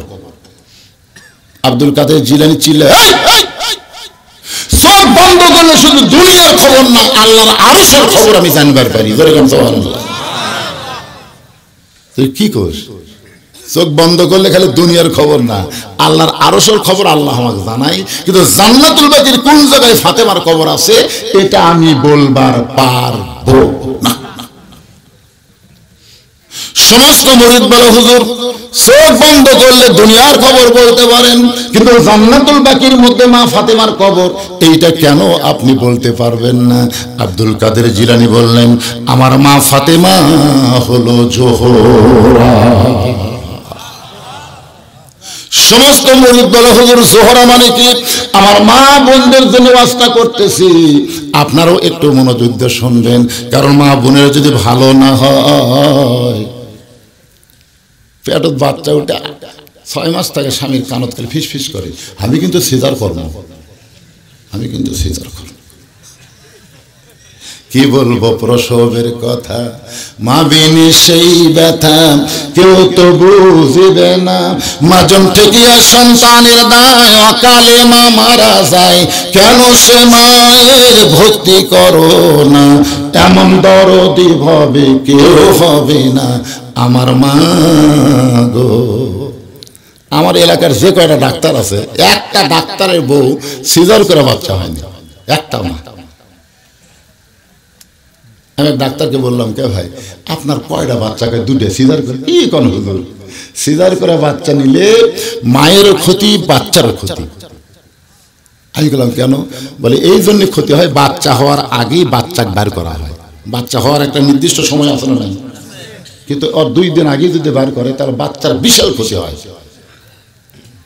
বাচ্চা ঘুমের মধ্যে থাকতে পেট কাটা বার করে, ডাক্তারের টাকা খাওয়ার পলিসি হলো বেকা হয়ে আসে, তেলা হয়ে আসে। এই কথাগুলো ভয় দেখায়, পেট কেটে টেকালে বাচ্চার ঘুমি ভাঙ্গেনি, 2 দিন পরে দুনিয়াতে আল্লাহর হুকুমে আসবে। সুবহানাল্লাহ। তার আগে পেট কেটে বার করছে, এর কথাই কয় না, ঘুমোতেছে যা। তখন ডাক্তাররা পাও ধরে ঘুরে, ঘুরেতে ঘুরেতে এখন ভয় ঠেকে। এই যে বাচ্চার মাথা বিগড়ে দিল, এরা আর কোরআনের মাহফিলে বসবে না, এরা আর্জেন্টিনা ব্রাজিল নিয়ে পাগল হবে। ঠিক কিনা? আর মায়ের কি ক্ষতি হয় জানেন? মায়ের বাচ্চাদেরও ক্ষতি হয়। মায়ের এই পেট, একটা ভালো মানুষের পেট কাটা, বুঝছেন না কত বড় ক্ষতি হয়। এই জন্য ডাক্তারের বউ কোনোদিন সিজার করে না। মৌলবীর বাড়িতে কোনোদিন মিলাদ হয় না। আমাদের মতন মৌলবী যারা, এরকে বাড়িতে কিন্তু মিলাদ হবে না, তারা পরের বাড়িতে পড়ে। এখন কথা ঠিক কিনা? আর একটা হলো পীরের বউ কোনোদিন মুরিদ হয় না। আপনারা খেয়াল করে দেখবেন, বাংলাদেশে যত পীর আছে, একটা পীরের বউ মুরিদ হয়নি, কারণ বউ জানে যে আমার স্বামী 1 নম্বর লুচ্চা, মাঝে মধ্যে মুরিদের বউয়ের দিকে চোখ মারে, এই শালার কাছে মুরিদে হবি। তাহলে কয়টা করলাম? একটা হলো ডাক্তারের বউয়ের সিজার লাগে না, মৌলবীর বাড়িতে মিলাদ হয় না, আর পীরের বউ মুরিদ হয় না। একটু মনোযোগ দিয়ে শুনবেন। আব্দুল কাদের জিলানী বলে, মুরিদেরা জোহরা মানে যদি জানবার চাও তাহলে শোনো। এশার নামাজ পড়ে হযরত আলী ঘরের ভিতরে, এশার নামাজ পড়ার পরে প্রত্যেকটা পুরুষ মানুষ যাবে ঘরের ভিতরে, এদের আর বাইরে থাকা যাবে। আল্লাহ রাসূল বলেছেন এশার নামাজের পরে তোমরা গাল গল্প করবে না, বরং তোমরা ঘরে গিয়ে ঘুমিয়ে যাও। তাহাজ্জুদের মহব্বত ফজরের জামাত তোমাদের আদায় করা লাগবে। নবীর সাহাবীরা কোনোদিন এত রাত ধরে ওয়াজ করেওনি শোনেওনি, কিন্তু আমাদের বাংলাদেশের সংস্কৃতি রাত যত বেশি হবে ওয়াজ নাকি তত ভালো হয়। মানে একটারও ফজর নামাজ পড়ার টেনশন নেই। আপনাদের ফজর পড়ার টেনশন আছে? আছে? আমার এলাকার কোনো মুয়াজ্জিন ওয়াজ শোনে না, কোনো মুয়াজ্জিন ওয়াজ শোনে না। আমি এক মুয়াজ্জিনকে বললাম, কে ভাই বড় বক্তা এসে চলেন যে আমার আজানে আপনারা চেতন পান, কিন্তু আমার চেতন কে করবে? আমি আজান দিলে আপনারা চেতন পান, কিন্তু আমার চেতন কে করবে? আমার জন্য তো কোনো আজান নাই। এই জন্য আপনারাই ওয়াজ শোনেন, আমি শুনবো না। কি বুঝলেন? এশার নামাজ পড়ে হযরত আলী ঘরের মধ্যে ঢুইকায় আলহামদুলিল্লাহ, ঘরের মধ্যে ঢুইকায় আল্লাহর প্রশংসা করতেছে, কারণ ঘরও সুন্দর। হাসান হোসেনকে সুন্দর করে সাজায় দিয়া মা ফাতেমা সুন্দরী সাইদা গুইজা বসে আছে। হযরত আলী বললেন, ফাতেমা এত সুন্দর করে ঘর সাজায় তুমি সুন্দরী সাইদা গুইজা হাসান হোসেনকে সুন্দর করে সাজায় দিছো, কারণ কি? ফাতেমা বললেন, হাসান হোসেন তোমরা দুই ভাই একটু অন্য ঘরে যাও, তোমার বাবার সঙ্গে আমার গোপন কিছু গল্প আছে। যেই ফাতেমা বলেছে তোমরা দুই ভাই একটু অন্য ঘরে যাও, তোমার বাবার সঙ্গে আমার গোপন কিছু গল্প আছে, হাসান হোসেন মুচকি মুচকি হেসে ঘর থেকে বার হয়ে যায়, কারণ দুইজনে বড় হয়েছে, বুঝবার পারছে মা যখন আমাদেরকে বের করে দেয় বাবার সঙ্গে গোপন কিছু গল্প করবে, তার মানে বোঝা গেল মা সাইদা গুইজা বাবার সঙ্গে ভালোবাসা করবে। সুবহানাল্লাহ না কেন? নবীর সুন্নত কি জানেন? বাচ্চার বয়স যদি 2 বছরের বেশি হয়, ওই বাচ্চাকে ঘরে থুইয়া বউক আদর করা যাবে না। কয় বছর? 2 বছরের কম থাকলে, বাচ্চা ঘরে থাকলে কোনো সমস্যা নেই। আপনি বউক আদর করেন, চুমা খান, পাড়ে ফেলে দেন, বাচ্চা খালি দেখবি কিন্তু বুঝবার পারবি না। যখনই 2 বছরের বেশি বয়স হবে তখনই বুঝবার পারবি। ওই বাপের সামনে ওটি কিছু না বললেও বেড়া এসে বলবি, আব্বা তাই মা দূরে ধরছিল রে, পাড়ে ফেলে দিচ্ছে, এ কথা বলতে পারে। এটা হাসির কথা না ভাই, এটার নাম ইসলাম রে। নিজের হালাল বউকে 2 বছর বাচ্চার সামনে আদর করা যাবে না, এটার নাম হলো ইসলাম। আর আমাদের বাংলাদেশে 14 ফেব্রুয়ারি কাতি মাসে কুত্তের মতো যেখানে সেখানে জোড়া লাগবে, জোড়া আসিতেছে 14 ফেব্রুয়ারি। কিরে তারাশের যুবকের, এই যারা বিয়ে করছে একজনও 14 ফেব্রুয়ারি পালন করে না, কারণ তারা জানে প্রতি রাত্রি আমাকে 14 ফেব্রুয়ারি জনগণতা ঠিক না, মাসে খালি কয়েকদিন আমরা পারি না। আমার মা বোনের একটু মনোযোগ দিয়ে শুনবেন। হাসান হোসেন 2 ভাই যখন বাইরে গেল, এমন সময় ফাতেমা দরজা বন্ধ করে দেয়। যেই দরজা বন্ধ করেছে, হযরত আলী মাথার টুপি খুলেছে, বাচ্চা 2টারে বের করে দিয়া বউ যখন দরজা বন্ধ করে তখন স্বামী বুঝবার পারে কি পারে না? আপনি কি মনে করতেছেন? দরজা বন্ধ করে তখন স্বামী বুঝবার পারে না? সন্তানকে বাইর করে দরজা বন্ধ করলো, কি হবে? কি হবে বুঝবার পারতেছেন না। আমি যত বড় হুজুর হই, শোনেন, বাড়ির যে বউকে যদি বলি প্রতি মিনিটে 500 টাকা করে দেবো, 10 মিনিট ওয়াজ শোনা লাগবে, আর বউ নিজে এসে টুপি খুলে কবিল ভাগ্যা বাদ দেন তো, যা করে অ্যাক্টিং করছেন, জনগণ আপনাকে চিনে না, তাই আপনার ওয়াজ শোনে, কিন্তু আমি চিনি না। 1 লাখ ল্যাব গরম হচ্ছে না, ওয়াজ করতেছে। যেই মাত্র দরজা বন্ধ করেছে, হযরত আলী মাথার টুপি খুলে ফাতেমাকে যখন 2খানা হাত বাড়ায় দেয়, এমন সময় ফাতেমা দৌড়ে এসে স্বামীর বুকে মাথা রেখে ছোট বাচ্চার মতন কান্দে। আলী বলে, ফাতেমা মন করে কেন কাঁদতেছ?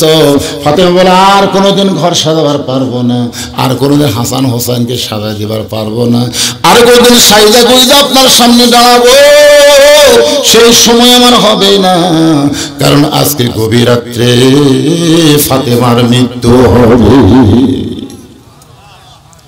যেই মাত্র কইছে গভীর রাত্রে ফাতেমার মৃত্যু হবে, গাছের গোড়া কাটলে গাছটা যেমন ঠাস করে পড়ে যায়, হযরত আলী তেমনি পড়ে গেলেন ঘরের মাঝায়।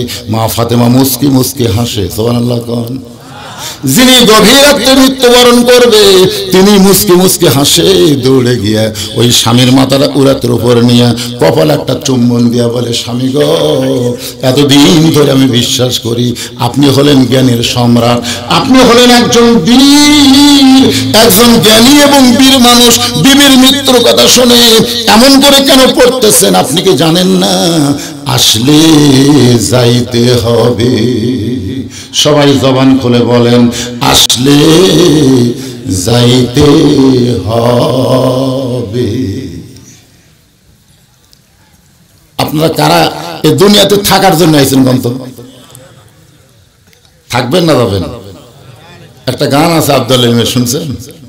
কোন বনেরই পাখি তুমি আইলারে কোন বনে, আবার কোন বনেতে যাইতে হবে, পড়ছে নাকি মনে? মনে পড়ে না ভাই রে, মনে পড়ে না। গল্প করতেছে, হুজুর অমুকের ফাঁসি হলো, অমুকের ফাঁসি হলো, অমুকেরও ফাঁসি হবি হুজুর। আমি বললাম, কে ভাই? অমুকের ফাঁসি হলো, অমুকের ফাঁসি হলো, অমুকের ফাঁসি হবি, এ তোর যে মৃত্যু হবি, যেই কিছু মৃত্যু চুন করলো কেন? কেরে পাগলা, ফাঁসির তারিখ আছে রে, মরার কিন্তু তারিখ নাই। আপনার বলেন তো ফাঁসির তারিখ নাই যে অমুক তারিখে ফাঁসি হবে, যেটা তারিখ জানা যায়। মরার আগে কিন্তু সাইদ হওয়া যায়, নামাজ পড়ে, তওবা করে, কোরআন পড়ে, কান্দে, আল্লাহ অমুক তারিখ এখন ফাঁসি হবে, আল্লাহ আমাকে মাফ করে দাও আল্লাহ। ফাঁসির দড়ি যখন গলা দিচ্ছে তখন কলমা পড়তে পড়তে ফাঁসি কার্যকর হলো। আর আমরা যারা যখন তখন মর্ম, আমাদের কলমার কোনো গ্যারান্টি আছে? ও এখন বলতে তো হুজুর এর দিক দিয়ে চিন্তা করলে মরার চাইতে ফাঁসি ভালো। তাহলে ওনারা হলো ফাঁসির আসামি আর আমরা হলাম মৃত্যুর আসামি। আপনারা বলেন তো কোন আসামি বড়, ফাঁসি না মৃত্যু? কথা কন না, একেবারে বোঝেন না, এত বোঝানোর বুঝতেছেন না কোনটা বড়, ফাঁসি না মৃত্যু? আমরা বাংলাদেশে ফাঁসির আসামি নিয়ে চিন্তা করি, কিন্তু আমরা মৃত্যুর আসামি একটা বড় চিন্তা করি না। যে কোনো সময় আমাদের মৃত্যু হবে, আসলে যাইতে হবে। একসঙ্গে দুইজন উঠছে, কি এক নম্বরে যাবে? সবাই একটু অন্তর থেকে বলেন, আসলে যাইতে হবে, বাড়িতে না। এখানে এসেছেন বাড়ি যাবে, এমন একজন লোক হিম্মত করে বলেন তো হুজুর আমি এখান থেকে বাড়ি যাবই, বলেন তো দেখি। একটা লোক হিম্মত করে বলেন। তাহলে সেই গ্যারান্টি যদি না থাকে, এত অন্যায়, অবিচার, জুলুম আমরা কেন করতেছি ভাই? জানে কেন আমরা এরকম করতেছি? 100 টাকা দিয়ে 10 টাকা বাড়তি খাই, হাই রে সুদের ব্যবসা চলতেছে রে। আমি হাদিস পড়ে দেখলাম যে সব গুনাহ আল্লাহ তওবা করলে মাফ করবে, কিন্তু যারা সুদ খাচ্ছে এরা তওবা করলেও আল্লাহ মাফ করবে না। এরকে ভাগ্যে তওবা কবুলের সম্ভাবনা নাই। সাহাবারা বললেন, ইয়া রাসূলুল্লাহ, যারা সুদ খাইছে তাদের তওবা করলেও কেন আল্লাহ মাফ করবে না? আল্লাহ নবী বললেন, যাদের কাছ থেকে সুদের টাকা নিছে তাদেরকে ফেরত দেওয়ার পরে তারা যদি মাফ করে, তারপরে আল্লাহ তার তওবা কবুল করবে। এখন আমাদের বাংলাদেশ সুদ কম না বেশি? মনে হয় আপনাকে লাগাত নাই, অ্যাভেলেবল। আল্লাহর বান্দার একটু মনোযোগ দিয়ে শুনবেন। ফাতেমার স্বামীর কপালে চুমা দেবে, স্বামী গো এমন করে আপনি কাঁদবেন না, কারণ আসলে যাইতে হবে। আমি পর্দানিশী ফাতেমা সব সময় আল্লাহর কাছে বলেছি, আল্লাহ আমার মৃত্যুটা তুমি পর্দার মধ্যে দিও। আল্লাহ আমার দোয়া কবুল করেছে। আজকে গভীর রাত্রে আমার মৃত্যু হবে। আমি মরে যাওয়ার পরে আমার 3টা চাওয়া আপনার পুরা করা লাগবে। 1 নম্বর চাওয়া হলো আমি রাতের অন্ধকারে মৃত্যুবরণ করব। দিনের আলোতে আমাকে দাফন করবেন না, রাতের অন্ধকারেই আমাকে দাফন করবেন। আমার 2 নম্বর চাওয়া হলো আমার কোনো জানাজার ব্যবস্থা করবেন না। আমার 3 নম্বর চাহিদা হলো আমার লাশটা কিন্তু খাটনিতে তোলা চলবে না। আপনি যদি পারেন আমার কবর খুঁড়বেন, যদি আপনি না পারেন আপনার একান্ত বন্ধু যদি কেউ থাকে তার একটু বলবেন সে যেন গোপনে কবর খনন করে দেয়। হযরত আলী গভীর রাত্রে আবু যর গিফারীর জানলার কাছে বিষাক্ত সাপ যেমন ফসফস করে কান্দে, হযরত আলী তেমন করে কাঁদতেছে। আবু যর গিফারি চমকে গেল, এই গভীর রাতে এমন করে কে কান্দে রে? বের হয়ে দেখে আসাদুল্লাহিল গালিব হযরত আলী কাঁদতেছে। আবু যর গিফারি বলে, আলী ভাই, জীবনে কত যুদ্ধ করলাম তোমার সঙ্গে, কোন যুদ্ধে তোমাকে পরাজিত হতে দেখি নাই, আজকে এমন করে কেন পরাজিত সৈনিকের মতন কাঁদতেছো? আলী বলতেছে, আবু যর, জান্নাতুল বাকির পূর্ব কোণায় সবুজ রঙের একটা বাতি জ্বলতেছে, সে বাতি বরাবর কবর কর। আবু যর বলতেছে, এখনো কেউ মরে নাই, কার জন্য কবর করব? আর রাতের অন্ধকারে কেন কবর করা লাগবে? দিনের বেলায় কি কবর খনন করা যাবে না?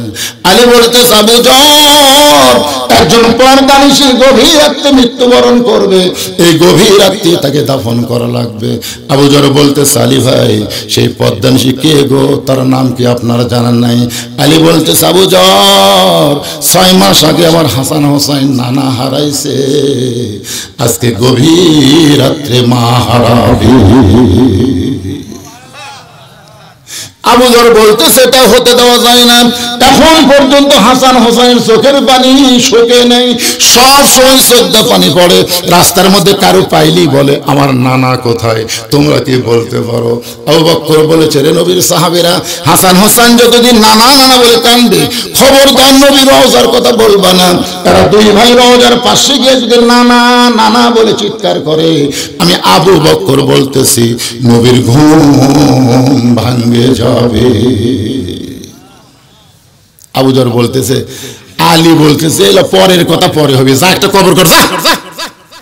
আবু যর কোদাল নিয়ে কবর খুঁড়তে গিয়ে দেখে সবুজ রঙের একটা বাতি জ্বলতেছে, যেই বাতির কোনো তার নাই, কোনো সুইচ নাই, বিনা তারে বিনা সুইচ আমার আল্লাহ তাআলা অটোমেটিক জ্বলায়া দিছে।